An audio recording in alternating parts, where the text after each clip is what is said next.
High atop Mount Olympus, the sky was a blaze of brilliant hues as the sun set behind the distant peaks. The air was calm, but within the great halls of the gods, a storm was brewing. Zeus, king of the gods, had recently learned of a secret that threatened to disrupt his divine household and challenge the very nature of his rule. Among his countless mortal affairs over the ages, a forgotten line of children existed. These demigods, unaware of their lineage, lived scattered across the mortal realm.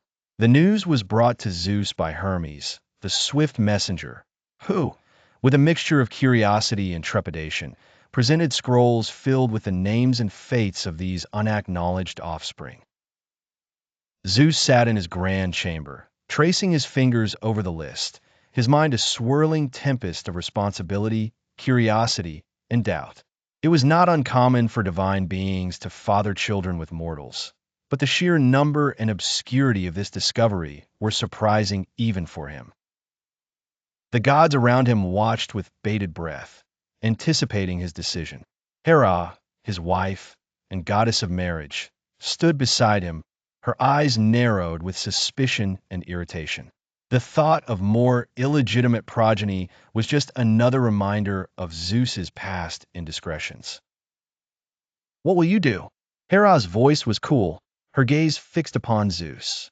Zeus sighed deeply, his eyes like storm clouds. "These children are of my blood," he began with a note of solemnity. "To abandon them would be to deny them their rightful heritage, and yet, to claim them, what waves would that send through the mortal and divine worlds?" Hermes, ever the diplomatic voice, stepped closer. "Perhaps, my lord, you could weigh their worth individually, see what talents and virtues they might bring to Olympus." A thoughtful silence filled the room, and Athena, the wise goddess of wisdom and strategy, spoke up. "Your decision, Father, could shape the future of this realm and ours. You alone possess the wisdom to see the right path." In this moment of uncertainty, Zeus was no longer the all-powerful deity who hurled thunderbolts and ruled the skies. He was a father, granted an unexpected legacy. The scrolls in his hands were not merely a record, but a chance to connect with a past he had long ignored. He finally spoke, his voice echoing through the marble pillars of Olympus.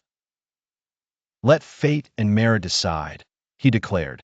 "I shall call upon these children. Those who prove themselves worthy shall have their place among the divine. Those who do not shall find their fortune among mortals."